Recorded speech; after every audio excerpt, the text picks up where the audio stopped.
पहला देखते हैं प्लाज्मिड, ये पहला वेक्टर है। ठीक है जी। प्लाज्मिड बहुत ही महत्वपूर्ण है। ये किस में पाई जाती है? बैक्टीरिया में। ये किस में पाई जाती है?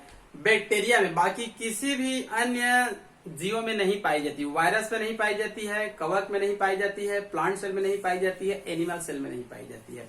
ये प्लाज्मिड सिर्फ किस में पाई जाती है? जीवाणु में पाई जाती है। प्लाज्मिड शब्द संभवतः लेडरबर्ग नामक साइंटिस्ट ने दिया था। क्लियर? मान लो एक उदाहरण बताता हूं। ये मान लो बैक्टीरिया का कोशिका है। ये किसका कोशिका है? बैक्टीरिया का। तो इसमें ये न्यूक्लियॉइड है। ये क्या है? ये न्यूक्लियॉइड। आप लोग याद रखेंगे, जो बैक्टीरिया में न्यूक्लियस होती है उसको न्यूक्लियस नहीं कहते, न्यूक्लियॉइड कहा जाता है। क्योंकि न्यूक्लियस के चारों तरफ उसमें सेल मेम्ब्रेन न्यूक्लियस मेम्ब्रेन नहीं पाई जाती। जैसे हमारी कोशिका है, पौधे की कोशिका है, अन्य कोशिका मतलब यूकोरियोटिक कोशिका। बैक्टीरिया की कोशिका क्या होती है? प्रोकैरियोटिक कोशिका। तो यूकोरियोटिक कोशिका में केंद्र के चारों तरफ न्यूक्लियर मेम्ब्रेन पाई जाती है, जिसके कारण न्यूक्लियस कहा जाता है। लेकिन कहना चाहिए बैक्टीरिया की कोशिका में ये न्यूक्लियर मेम्ब्रेन नहीं पाई जाती है, बल्कि इसमें कहना चाहिए डायरेक्ट क्रोमोसोम, डीएनए, आरएनए पाई जाती है। तो इसको न्यूक्लियोइड कहा जाता है। मतलब इसमें क्रोमोसोम पाए जाएंगे, आरएनए पाए जाएंगे और अन्य जो होती है वो सब पाई जाती है। लेकिन इस बैक्टीरिया में यहाँ पर एक प्लाज्मिड पाई जाती है। क्या पाई जाती है? प्लाज्मिड। ये केवल किसमें पाई जाती है? बैक्टीरिया में पाई जाती है। कुछ वैज्ञानिक इसको क्या बोलते हैं? Extra chromosome.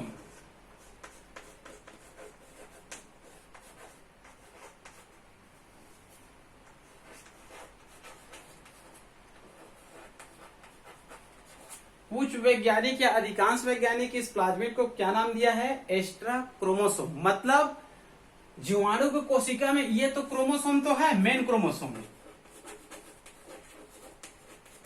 हमारे शरीर में भी क्रोमोसोम की संख्या 46 है, गुणसूत्र। उसी प्रकार से बैक्टीरिया की जो जीवाणु कोशिका है उसमें मेन क्रोमोसोम ये है जो आनुवंशिकी के कार्य करता है। क्रोमोसोम के अंदर में क्या होती है? डीएनए होती है। और डीएनए के किसी भाग को क्या बोलते हैं? जीन कहते हैं। तो क्रोमोसोम, डीएनए, जीन आनुवंशिक गुणों को एक पीढ़ी से दूसरे पीढ़ी में क्या करता है? ले जाने का कार्य करता है। लेकिन बैक्टीरिया में इसको छोड़कर एक अन्य पदार्थ भी पाए जाते हैं, इसको बोलेंगे प्लाज्मिड। और इसके अंदर भी क्या पाई जाती है? डीएनए जीन पाई जाती है। इसके अंदर भी क्या पाई जाती है? डीएनए या फिर जीन पाई जाती है, जिसके कारण साइंटिस्ट क्या नाम दिया इसको? एक्स्ट्रा क्रोमोसोम, मतलब अतिरिक्त गुणसूत्र नाम दिया गया है। क्योंकि ये भी थोड़ी बहुत मात्रा में क्या कार्य कर सकता है? आनुवंशिकी का कार्य कर सकता है। और इनके द्वारा जो आनुवंशिकी का कार्य होता है उसको कहा जाता है एक्स्ट्रा क्रोमोसोमल इनहेरिटेंस, अतिरिक्त गुणसूत्री वंशागतिकी। तो ये प्लाज्मिड सबसे महत्वपूर्ण क्या है? वेक्टर है, जो किसमें पाई जाती है? बैक्टीरिया में। क्लियर? हमारे पुस्तक में एक कहना चाहिए प्लाज्मिड का नाम दिया गया है PBr 322। PBr 322 ये प्रसिद्ध है, एक प्लाज्मिड का नाम है PBr 322। PBr का फुल फॉर्म होता है plasmid Bolivar Rodriguez. Bolivar Rodriguez ये साइंटिस्ट का नाम है। इन्होंने कहना चाहिए इसका खोज किया था 1977 में, या 1977 में नोबेल प्राइज मिला था इनको। प्लाज्मिड बोलिवर रोड्रिगेज ये साइंटिस्ट का नाम है जो इस प्लाज्मिड का क्या किया था? खोज किया था। और 1977 में या तो खोज किए थे या 1977 में ही इनको क्या मिला था? नोबेल प्राइज मिला था। क्लियर? PBr 322 एक प्रसिद्ध क्या है? प्लाज्मिड है। 12वीं की पुस्तक में इसका एक चित्र भी दी गई है इस प्रकार से।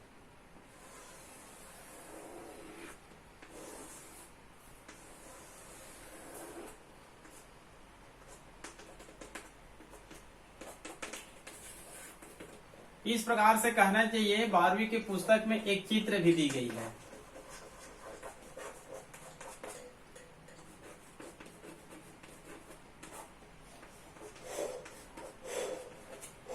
ये PBR 322 का नामांकित चित्र है। यहीं से एक बार नीट में क्वेश्चन आया था कि जो PBR 322 प्लाज्मिड होता है, ये किस एंटीबायोटिक्स के प्रति इसमें प्रतिरोधक जीन पाए जाते हैं। तो इसमें एम्पिसिलिन और टेट्रासाइक्लिन ये एंटीबायोटिक का नाम है और ये प्लाज्मिड है जो जीवाणु में पाई जाती है। तो इस प्लाज्मिड में एम्पिसिलिन और टेट्रासाइक्लिन दोनों एंटीबायोटिक्स के प्रति क्या पाई जाती है, इसमें प्रतिरोधक जीन पाए जाते हैं। मतलब ये दोनों एंटीबायोटिक का असर इस प्लाज्मिड, इस जीवाणु के ऊपर प्रभाव इसका नहीं रहेगा। एक और प्लाज्मिड का नाम है PUC। पहला प्लाज्मिड PBR 322 और दूसरा प्लाज्मिड PUC। ये दोनों प्लाज्मिड किसमें पाई जाती है, ई कोलाई नामक बैक्टीरिया में पाई जाती है। क्लियर। एक और कहना चाहिए नाम दिया गया है TI प्लाज्मिड। TI प्लाज्मिड, ये जो TI प्लाज्मिड है एक बैक्टीरिया है, एग्रोबैक्टीरियम ट्यूमिफेसियंस। शॉर्टकट लिख रहा हूं नाम को। एक बैक्टीरिया का नाम है एग्रोबैक्टीरियम ट्यूमिफेसियंस। ये भी बहुत प्रसिद्ध बैक्टीरिया है जेनेटिक इंजीनियरिंग में। इस बैक्टीरिया को तो जेनेटिक इंजीनियरिंग में क्या नाम दिया गया है, नेचुरल जेनेटिक इंजीनियर। प्राकृतिक रूप से जेनेटिक का क्या माना गया है, इसको इंजीनियर माना गया है। एग्रोबैक्टीरियम ट्यूमिफेसियंस, एग्रोबैक्टीरियम ट्यूमिफेसियंस ये बैक्टीरिया है। इनमें क्या पाई जाती है, TI प्लाज्मिड। TI plasmid. इस TI प्लाज्मिड का उपयोग किसमें किया जाता है, विशेष रूप से आजकल जो प्लांट का जेनेटिक इंजीनियरिंग है, विशेष रूप से जो प्लांट का जेनेटिक इंजीनियरिंग है उसमें किसका प्रयोग किया जाता है, TI प्लाज्मिड नामक ये जो प्लाज्मिड है TI प्लाज्मिड, इसका उपयोग प्लांट के जेनेटिक इंजीनियरिंग में किया जाता है। क्लियर। और ये है, इसको कहना चाहिए एनिमल के जेनेटिक इंजीनियरिंग में इसका उपयोग किया जाता है। क्लियर। तो ये आपका क्या हो गया, प्लाज्मिड। ये प्लाज्मिड क्या है, पहला वेक्टर। ठीक है। इसके बाद हमारे पुस्तक में अन्य वेक्टर का भी नाम लिखा गया है। ये प्लाज्मिड कहने चाहिए बैक्टीरिया में पाए जाने वाले एक पहला वेक्टर है। ठीक है। दूसरा वेक्टर का नाम है वायरस। दूसरा वेक्टर का नाम है वायरस। वायरस को भी आजकल वेक्टर के रूप में प्रयोग किया जाता है। ठीक है। प्लाज्मिड तो वेक्टर है, आजकल वायरस या वायरस का डीएनए, वायरस या वायरस का डीएनए, इसको किस रूप में प्रयोग किया जाता है, वेक्टर के रूप में प्रयोग किया जाता है। कुछ उदाहरण बता रहा हूं, आप लोग पुस्तक से याद कर लेंगे। बैक्टीरियोफेज एक वायरस है जो जीवाणु को भोजन के रूप में ग्रहण करता है। बैक्टीरियोफेज वायरस का डीएनए है, उसको जीवाणु में उपयोग किया जाता है। बैक्टीरियोफेज का उपयोग जीवाणुओं में किया जाता है। Cauliflower mosaic virus, cauliflower mosaic virus, cauliflower मतलब फूल गोभी में पाया जाने वाला वायरस, कॉलीफ्लावर मोजेइक वायरस, इस वायरस का उपयोग किसमें किया जाता है, प्लांट में किया जाता है। सिमियन वायरस 40, सिमियन वायरस 40 यहीं से प्रारंभ किए थे जेनेटिक इंजीनियरिंग को, क्योंकि पाल वर्ग नामक साइंटिस्ट ने सबसे पहले सिमियन वायरस 40 के ही जीन को लैम्डा फेज की सहायता से बैक्टीरियल सेल में क्या कराया था, प्रविष्ट कराया था। ठीक है। यहीं से जेनेटिक इंजीनियरिंग प्रारंभ हुआ था। तो सिमियन वायरस 40 इसका उपयोग किसमें किया जाता है, चूहों में किया जाता है। Adeno virus, herpes virus, adeno virus, herpes virus, इन दोनों वायरस का उपयोग किसमें किया जाता है, मानव का जेनेटिक इंजीनियरिंग में किया जाता है। मतलब हमारे शरीर के लिए जेनेटिक इंजीनियरिंग का कार्य होगा, उसमें किस वायरस को वेक्टर के रूप में प्रयोग किया जाएगा, एडिनो वायरस और हर्पिस वायरस। एक बार यहीं से नीट में क्वेश्चन आया था, जो कहना चाहिए जीन थेरेपी होता है, रोगों का इलाज करने वाला थेरेपी है, जीन थेरेपी में किस वायरस का उपयोग किया जाता है? तो उत्तर में था जीन थेरेपी में एडिनो वायरस का प्रयोग किया जाता है। क्लियर? उसके बाद कहना चाहिए तीसरा वेक्टर का नाम है कॉस्मिड और फेजमिड।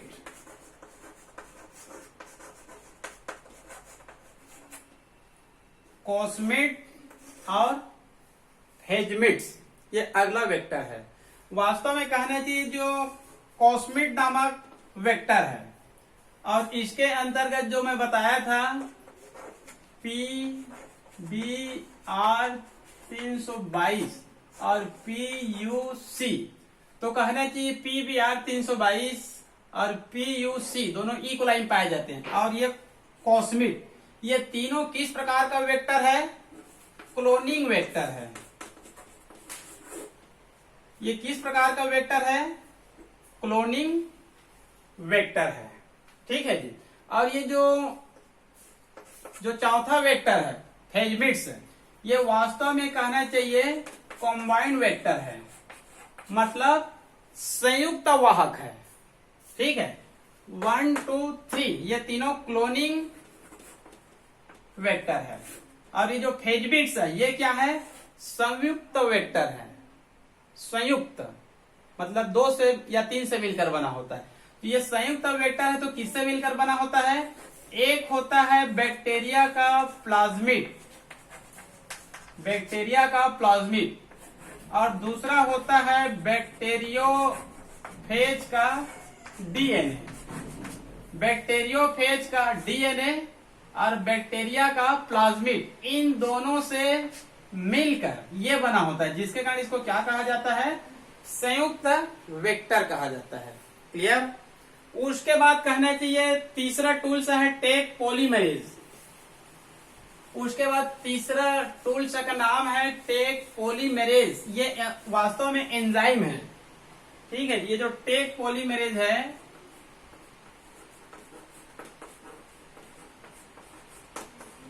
टेक पॉलीमरेज एंजाइम, ये वास्तव में डीएनए पॉलीमरेज नामक एंजाइम है। ये वास्तव में क्या है? डीएनए पॉलीमरेज एंजाइम है, जिसका अध्ययन हम लोग जेनेटिक्स में कर लिए थे। डीएनए पॉलीमरेज नामक एंजाइम का खोज कहना चाहिए कॉनबर्ग नामक साइंटिस्ट ने किया था, और एक बैक्टीरिया में किया था। उस बैक्टीरिया का नाम क्या है? Thermos aquaticus. Thermos aquaticus bacteria का नाम है। थर्मस मतलब गर्म। ठीक है, तो ये जो डीएनए पॉलीमरेज नामक एंजाइम है, ये 72 से अधिक डिग्री सेल्सियस में भी क्या होती है? सक्रिय होती है। और ये प्राप्त होता है थर्मस एक्वाटिकस नामक बैक्टीरिया से। इसका उपयोग कहना चाहिए किसमें होता है? जेनेटिक इंजीनियरिंग में टूल्स के रूप में होता है। और इनका सबसे वहां पर कार्य हम लोग पढ़े थे, इनका मेन कार्य वहां पर पढ़े थे रिपेयर एंड चेन इलांगेशन। ठीक है जी, मतलब मरम्मत करना और चेन इलांगेशन, वहां पर इसका मेन कार्य पढ़े थे। तो आजकल इसका उपयोग कहना चाहिए पीसीआर, पॉलीमरेज चेन रिएक्शन में भी हो रहा है। पॉलीमरेज चेन रिएक्शन में भी इसका उपयोग हो रहा है। इसका अध्ययन आगे हम लोग विस्तृत अध्ययन करेंगे। आज के लिए सबसे बहुत महत्वपूर्ण हो गया है। ठीक है, क्योंकि कहना चाहिए कोरोना टेस्ट में कंफर्मेशन के लिए इसी टेस्ट किया जाता है, पीसीआर, पॉलीमरेज चेन रिएक्शन। तो इनकी सहायता से हम लोग डीएनए का क्या प्राप्त कर सकते हैं? अनेकों प्रतियां प्राप्त कर सकते हैं। इनकी सहायता से हम लोग अनेकों प्रतियां प्राप्त कर सकते हैं। एक बार तो आया था कितनी हम लोग पीसीआर के माध्यम से डीएनए की कितनी प्रतियां प्राप्त कर सकते हैं? तो उत्तर में क्या था? 1 बिलियन तक प्राप्त कर सकते हैं। बिलियन। पीसीआर के माध्यम से डीएनए के हम लोग कितने प्रतियां प्राप्त कर सकते हैं? 1 बिलियन तक इनकी प्रतियां क्या कर सकते हैं? प्राप्त कर सकते हैं। तो टेक पॉलीमरेज भी यहाँ पर क्या कार्य करता है? टूल्स के रूप में कार्य करता है। क्लियर? अगला टूल्स का नाम है रिवर्स ट्रांसक्रिप्शन। रिवर्स ट्रांसक्रिप्शन आप लोग को मैं पहले ही बता चुका हूँ। इसका हम लोग विस्तृत अध्ययन पढ़ चुके हैं, इसका ज्यादा अध्ययन नहीं करेंगे। जैसे कि एक शब्द बताया था मैं, डीएनए। डीएनए से क्या बनती है? आरएनए। जब डीएनए से कहना चाहिए आरएनए बनती है या एमआरएनए बनती है, तब इसको हम लोग क्या बोलते हैं? ट्रांसक्रिप्शन। क्या बोलते हैं इसको? ट्रांसक्रिप्शन। ठीक है, प्रोटीन सिंथेसिस की क्रिया में सबसे पहली चरण यही होता है, डीएनए से आरएनए का बढ़ना, ट्रांसक्रिप्शन। लेकिन कहना चाहिए कुछ वायरस में ये देखा गया कि ये आरएनए किसका निर्माण कर सकता है? डीएनए का निर्माण कर सकता है, उल्टा कार्य हो सकता है। तब इसको क्या कहा जाता है? Reverse transcription. रिवर्स ट्रांसक्रिप्शन मतलब डीएनए से एमआरएनए बनना, ट्रांसक्रिप्शन। मान लो कुछ वायरस है जिसमें आरएनए से क्या बन जाती है? डीएनए बन जाती है, तब इसको क्या कहा जाता है? Reverse transcription. रिवर्स मतलब उल्टा। क्लियर? तो इस विधि का खोज किसने किया था? पेमिन और बाल्टीमोर नामक साइंटिस्ट ने।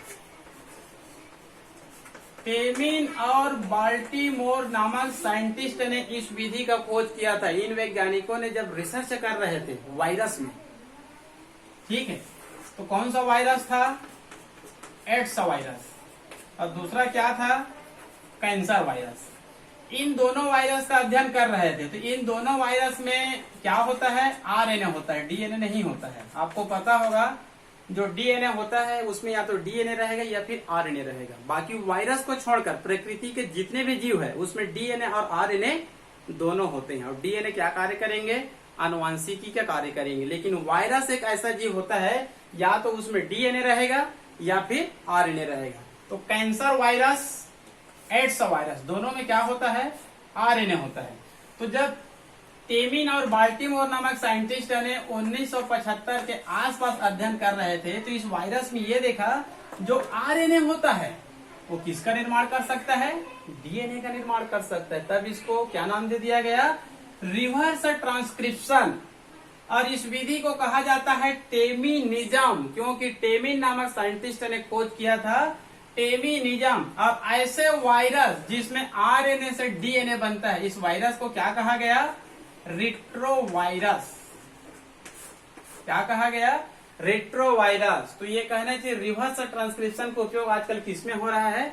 जेनेटिक इंजीनियरिंग में हो रहा है। ये बहुत महत्वपूर्ण है। अगला टूल्स है डीएनए लाइगेज। डीएनए लाइगेज का शाब्दिक अर्थ समझ लीजिए।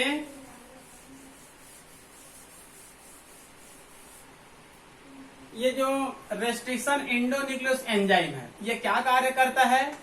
काटने का कार्य करता है। इसको आणविक कैंची कहा जाता है। लेकिन काटने के बाद हमको जोड़ना भी है। अभी एक चित्र बताया था मैं, ठीक है, एक डीएनए का चित्र बताया था, उसको हमको काट छांट करना है। तो काटने के लिए किसका उपयोग करेंगे? रेस्ट्रिक्शन एंडोन्यूक्लियस एंजाइम का। लेकिन काटने के बाद हमको उसको जोड़ना भी है, तो जोड़ने के लिए किसका उपयोग करेंगे? डीएनए लाइगेज का। तो इसको कहना चाहिए सीलिंग एंजाइम कहा जाता है। सिलने का ये कार्य करता है। ये कहना चाहिए जो डीएनए होता है, ये डीएनए कहना चाहिए या तो समान प्रकार के हैं या फिर कहना चाहिए असमान प्रकार के हैं। तो समान प्रकार के डीएनए या फिर असमान प्रकार के डीएनए जो भी हो, इन सबको ये क्या कार्य करता है? ये जोड़ने का कार्य करता है। क्लियर? तो ये क्या हो गया आपका टूल्स। यहाँ पर 5 टूल्स का अध्ययन किए हैं। क्लियर? तो ये हो गया आप लोगों का बायोटेक्नोलॉजी का सामान्य इंट्रोडक्शन। ठीक है, इनका 12-10 आप लोग क्या देख लेंगे? उद्देश्य देख लेंगे। इसके लिए टेक्नोलॉजी की आवश्यकता पड़ती है। टेक्नोलॉजी क्या बोलते हैं? रिकम्बिनेंट डीएनए टेक्नोलॉजी बोलते हैं। ठीक है, यहाँ पर कहना चाहिए 5 प्रकार के क्या देख लिए हम लोग? टूल्स देख लिए। अब उसके बाद अध्ययन करेंगे स्टेप, जो रिकम्बिनेंट डीएनए टेक्नोलॉजी है। ये जो रिकम्बिनेंट डीएनए टेक्नोलॉजी है, इसका हम लोग देखेंगे चरण, मतलब स्टेप। मतलब इसको करने के लिए हमको क्या क्या स्टेप चाहिए और कैसे चाहिए, और अंत में कैसे हम लोग कहना चाहिए एक अच्छी गुण वाले डीएनए का निर्माण करेंगे। उस अच्छी गुण वाले डीएनए को लास्ट में क्या कहेंगे? रिकम्बिनेंट डीएनए कहेंगे। क्लियर? तो यहाँ पर इतना अध्ययन करते हैं, उसके बाद कहना चाहिए केवल 1 मिनट का हम लोग ब्रेक लेते हैं और ब्रेक के बाद तुरंत हम लोग इसका अध्ययन करेंगे। ठीक है जी।